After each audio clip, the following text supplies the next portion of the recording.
Assalamualaikum warahmatullahi wabarakatuh. Perkenalkan, nama saya Stephen Kodat Utama dengan NIM akhir 63. Pada kesempatan kali ini saya akan mempresentasikan mengenai UTS peralatan tambang, yaitu pemilihan peralatan tambang. Pertama-tama untuk pemilihan peralatan tambang tentunya ada parameter dasarnya. Pada parameter dasar di pemilihan tambang ini terdapat beberapa poin, yaitu karakteristik lokasi, karakteristik deposit, parameter tambang, sistem dan metode penambangan, satuan operasi penambangan, dan pemilihan peralatan. Yang pertama, karakteristik lokasi. Karakteristik lokasi di pertambangan tentu saja berbeda-beda, dan tentunya kondisi lokasi ini sangat berpengaruh nantinya untuk pemilihan peralatan alat tambang yang akan digunakan. Berikut adalah beberapa faktor yang meliputi dari karakteristik lokasi. Yang pertama itu iklim. Tentunya iklim ini sangat berpengaruh untuk berjalannya operasi penambangan, mulai dari iklim kemarau atau iklim hujan. Lalu yang kedua ada topografi. Topografi juga tentunya sangat berpengaruh dalam pemilihan peralatan tambang, karena dari topografi ini kita bisa tahu apa saja bagaimana medan nantinya di penambangan. Lalu ketiga ada keadaan infrastruktur. Keadaan infrastruktur ini meliputi seperti akses listrik, akses jalan, dan fasilitas lainnya untuk mendukung berjalannya operasi penambangan. Lalu ada SDM atau sumber daya manusia. Dari lokasi tersebut juga kita harus melihat bagaimana sumber daya manusia yang ada di wilayah tersebut, apakah memungkinkan untuk menjalankan pertambangan atau tidak. Lalu ada kadar bahan galian. Dari lokasi juga kita harus mengetahui apa saja kadar bahan galian yang akan kita ambil nantinya, mulai dari golongan A, B, atau C. Yang kedua ada karakteristik deposit. Karakteristik deposit ini terdiri dari beberapa poin juga, yaitu ada overburden atau lapisan penutup, batu bara atau biji, lapisan tipis atau parting, hidrologi, dan properties material. Lalu ada parameter tambang. Parameter tambang di sini ada 7 poin, yaitu ada batas lahan, tingkat produksi, kualitas produksi, umur tambang, reklamasi, target pengambilan modal, ketersediaan dana operasi. Dari parameter tambang ini kita dapat menganalisa apa saja alat-alat yang akan digunakan nantinya sesuai dengan tingkat produksi dan kualitas produksi dan umur tambangnya. Setelah mengetahui ketiga karakteristik tersebut, kita dapat memilih juga metode penambangan yang akan kita lakukan. Pada umumnya, ada dua metode penambangan, yaitu penambangan terbuka dan penambangan bawah tanah. Penambangan terbuka merupakan jenis eksploitasi barang tambang yang dilakukan di atas permukaan tanah dengan cara membongkar lapisan tanah atas atau overburden, dan lokasi penambangan terbuka ini biasanya dekat dengan permukaan bumi sehingga tidak membutuhkan penggalian yang dalam. Kalau untuk penambangan bawah tanah atau underground mining merupakan metode penambangan yang dilakukan di bawah permukaan bumi, dan ini melibatkan ekstraksi mineral atau bahan tambang dari kedalaman yang signifikan di dalam tanah. Penambangan bawah tanah juga biasanya digunakan ketika deposit mineral berada di bawah jauh lapisan tanah yang tebal atau ketika akses deposit tersebut sulit diakses secara horizontal. Lalu ada satuan operasi. Satuan operasi ini merupakan tahap dasar yang digunakan untuk menghasilkan mineral atau batu bara bersama dengan keterlibatan tahap pendukung. Umumnya satuan operasi ini terbagi menjadi dua, yaitu operasi produksi, yang merupakan tahap yang memiliki kontribusi terlangsung terhadap ekstraksi mineral atau batu bara berupa siklus produksi. Lalu yang kedua ada operasi pendukung, yang merupakan tahap yang mendukung berjalannya siklus produksi. Siklus produksi itu sendiri menggunakan satuan operasi yang dapat dikelompokkan menjadi dua fungsi, yaitu pemecahan batuan dan penanganan material. Setelah kita mengetahui seluruh karakteristiknya, kita dapat melakukan pemilihan peralatan. Untuk alat bara tambang terbuka, diantaranya ada seperti dozer, ekskavator, shovel, loader, grader, dump truck, dragline, dan auger. Untuk alat berat tambang bawah tanah ada jomblo drill, underground truck, longwall shear, dan load hole dump.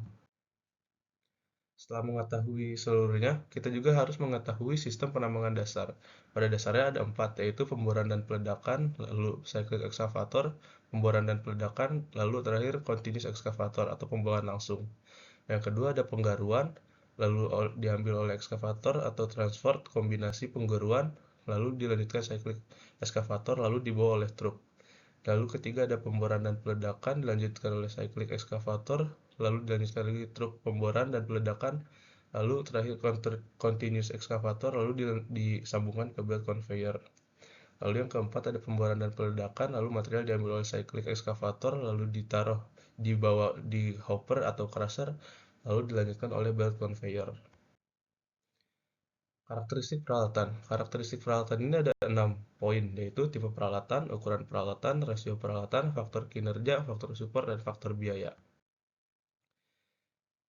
Alat berat scraper. Scraper ini adalah jenis mesin berat yang digunakan dalam industri konstruksi dan pertambangan. Untuk pekerjaan pemindahan tanah, mesin ini dirancang untuk menggali, mengangkut, dan menumpuk material seperti tanah, pasir, kerikil, atau bahan lainnya dalam jumlah yang besar. Scraper adalah alat yang efisien dalam pekerjaan konstruksi dan proyek-proyek penambangan besar karena dapat mengangkut volume material yang besar dalam waktu yang singkat. Di sini ada juga tipe-tipe atau jenis scraper. Secara umum ada dua, yaitu toad scraper dan motor scraper. Toad scraper ini adalah scraper yang tipenya digerakkan dengan cara ditarik menggunakan traktor dan terbagi lagi menjadi dua jenis, yaitu scraper ditarik oleh crawler traktor yang biasanya memiliki kekuatan mesin hingga lebih dari 300 HP dan mampu menampung material antara 8 hingga 30 meter kubik. Lalu yang kedua ada scraper, yang scraper ditarik dengan wheel tractor. Scraper ini terbagi lagi menjadi dua, yaitu bermesin tunggal dan bermesin ganda. Lalu ada motor scraper.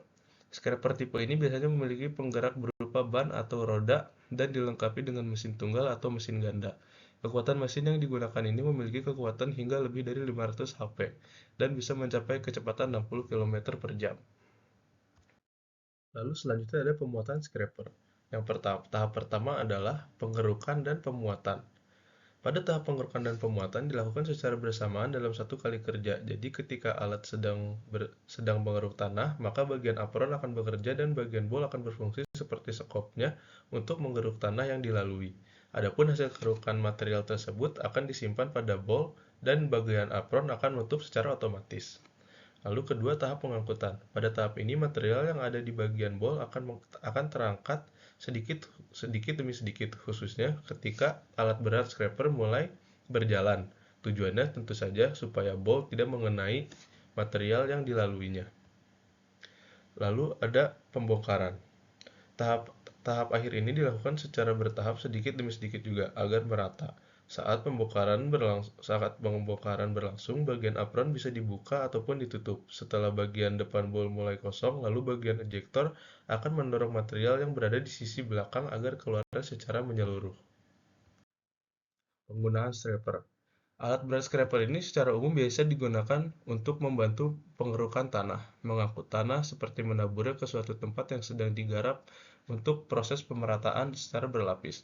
Dalam penggunaannya, alat berat scraper ini kita juga perlu menyesuaikan antara motor scraper dengan sifat material yang dikerjakan seperti panjang jarak yang ditempuh, situasi jalan, dan alat bantu yang dibutuhkan. Dengan kemampuan yang dimilikinya, bisa dibilang alat scraper ini sangat efektif digunakan untuk pekerjaan seperti stripping topsoil, pelaksanaan reklamasi, perataan kontur atau contouring, penggalian untuk saluran drainase dan saluran irigasi, dan penggeruan untuk badan jalan. Lalu ada dozer. Dozer atau bulldozer adalah salah satu jenis alat berat yang digunakan dalam industri konstruksi dan pertambangan. Alat berat ini memiliki fungsi utama untuk mendorong material dan meratakan tanah. Selain itu juga memiliki kemampuan untuk menarik beban, menggali, dan sebagai alat angkut material jarak pendek. Di sini ada pun komponen-komponen dari dozer. Yang pertama itu blade, yang berfungsi untuk mendorong material. Ada ripper untuk meratakan material, driver cabin untuk tempat pengemudi, lift cylinder untuk menggerakkan blade, carry roller untuk menahan mainframe, sprocket untuk menggerakkan track, mainframe untuk alur carry roller, straight frame untuk batang penyanggah blade, track untuk roda untuk ekskavator. Lalu ada mesin dozer yang tentunya untuk penggerak utama dari bulldozer. Lalu ada cutting edge untuk meratakan permukaan tanah, dan end bit untuk menyerap material. Lalu selanjutnya ada siklus operasi dozer. Pada tahap awal yaitu adalah cutting, di mana bulldozer digunakan untuk menggali atau memotong material seperti tanah, batu, atau kerikil dari lokasi sumber material. Pada tahap ini, pisau bulldozer digunakan untuk mengangkat dan memindahkan material dari lokasi asalnya. Cutting juga biasanya diperlukan dalam situasi di mana material perlu dipindahkan. Lalu, setelah material digali ataupun dipotong, tahap selanjutnya adalah drifting. Pada tahap ini, bulldozer mengangkut material yang telah digali ataupun dipotong ke lokasi yang telah ditentukan. Lalu tahap terakhirnya dalam siklus bulldozer ini adalah returning, di mana bulldozer digunakan untuk mengembalikan material ataupun tanah yang telah diangkut ke lokasi asalnya. Dan bulldozer kembali ke tempat lokasi untuk melakukan operasi pertambangan, dan begitupun siklus operasinya berulang-ulang. Lalu ada front end loader. Front end loader atau sering disebut loader adalah jenis alat berat yang digunakan dalam berbagai aplikasi konstruksi pertambangan dan pemindahan material. Alat ini dirancang untuk menggali, mengangkut, dan memindahkan material seperti tanah, pasir, kerikil, batu, ataupun bahan lainnya dalam jumlah yang besar. Front end loader ini diberi nama karena mesin ini memiliki bucket atau ember yang terpasang di bagian depan atau front. Alat yang digunakan untuk mengangkut material. Lalu di sini ada komponen dari front end loader. Yang pertama itu ada bucket. Bucket ini merupakan komponen yang wheel loader yang paling menonjol karena memiliki fungsi yang sangat penting, yaitu untuk mulai untuk menggali, memuat material hingga mengangkut barang. Lalu kedua ada boom. Boom pada wheel loader difungsikan sebagai penghubung antara bucket dengan badan wheel loader. Lalu ada boom cylinder. Boom cylinder berfungsi untuk mengatur proses pengangkatan dan penurunan boom saat sedang mengangkut material. Lalu keempat ada linkage. Bagian ini mempunyai fungsi yang penting dalam menghubungkan bagian yang berputar secara bersama-sama melalui satu pin. Lalu ada 5. 5 ada bucket cylinder.